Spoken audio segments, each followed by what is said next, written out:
દોસ્તો જય શ્રી કૃષ્ણ. લાસ્ટ લેક્ચરમાં આપણે જનરલ ઓવરવ્યૂ જોયેલો છે કે કઈ રીતે આપણે ગ્રુપ્સ બનાવવાના છે, કઈ રીતે આપણે લેઝર બનાવવાના છીએ. તો દોસ્તો આ લેક્ચરમાં આપણે કંપની ક્રિએશન. દોસ્તો હવેથી આપણું પ્રેક્ટિકલ એકાઉન્ટિંગ ચાલુ થઈ ગયું છે. પ્રેક્ટિકલ એકાઉન્ટિંગમાં સૌથી પહેલાં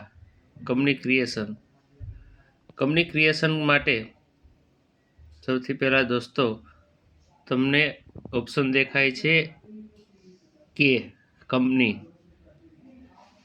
તો આપણે જનરલી મેં તમને અગાઉ કહેલું એમ જેટલું બને એટલું આપણે માઉસનો ઓછો ઉપયોગ કરશું.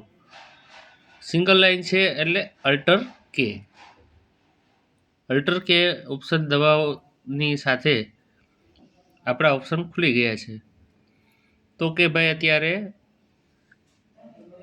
આપણે કંપની ક્રિએટ કરવાની છે, તો આપણે શું જશું કંપની ક્રિએશનના ઓપ્શન ઉપર.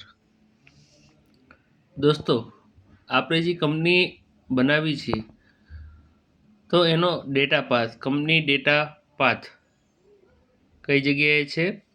C user public TallyPrime data, કે તમારા પીસીની અંદર સી ડ્રાઈવની અંદર તમારો ડેટા હશે, એમાં પબ્લિક અને ટેલિપ્રાઇમ ફોલ્ડર ઉપર.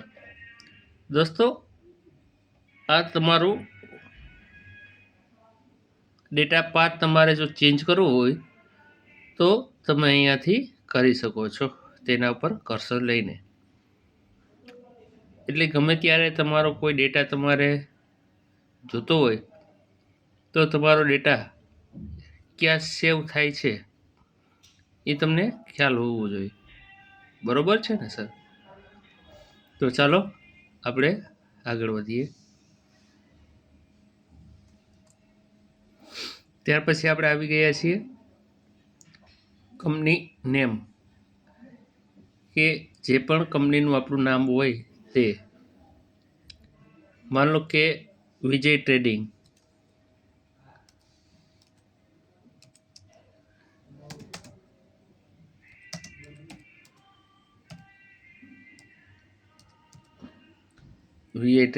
બરાબર, ઓકે. મેલિંગ નેમમાં પણ સેમ આવશે. એડ્રેસની અંદર આપણે નાખી દઈએ કે ભાઈ 45 ભાઈ satellite Ahmedabad, satellite road.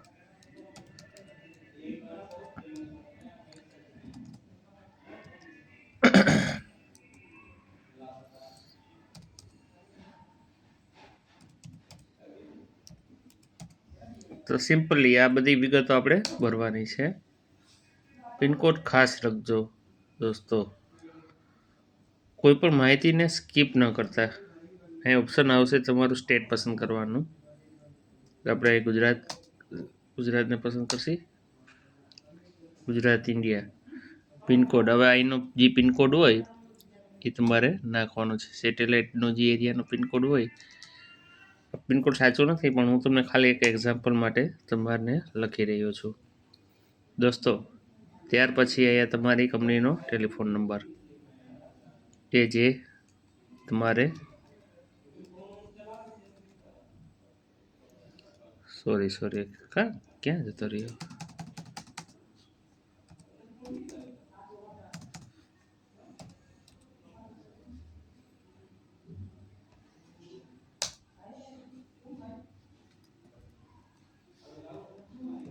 Ctrl+C Ctrl+V. દોસ્તો તમારે મેં તમને કીધું એમ શોર્ટકટ કી તમારે રાખવાની, તો જ તમારું કામ ઇઝી થશે. કંપનીનો ટેલિફોન નંબર હોય તો અહીં ટેલિફોન નંબર નાખવાનો, જે લેન્ડલાઇન નંબર હોય છે તે. અહીંયા કંપનીના માલિકનો નંબર અથવા તો જે ઓફિસનો રૂટીન વર્ક માટેનો નંબર હોય છે તે. દોસ્તો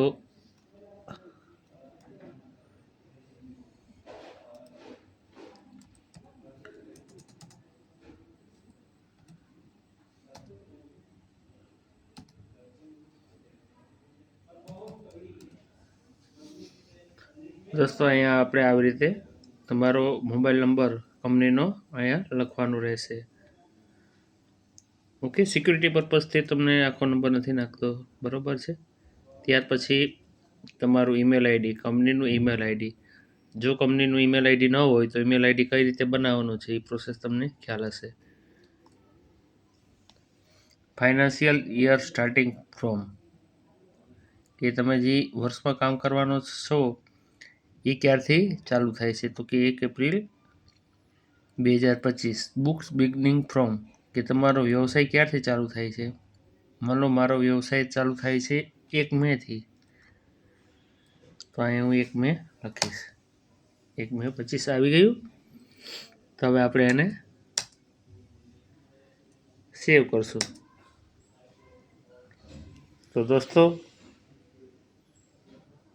આપણે maintain account okay, bill wise entry yes.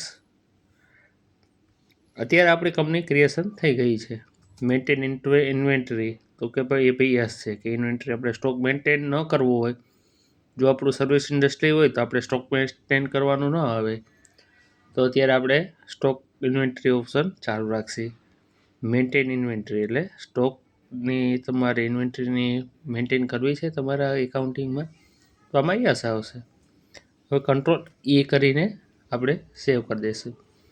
તો દોસ્તો આપણી વિજય ટ્રેડિંગ કંપની સ્ટાર્ટ થઈ ગઈ છે.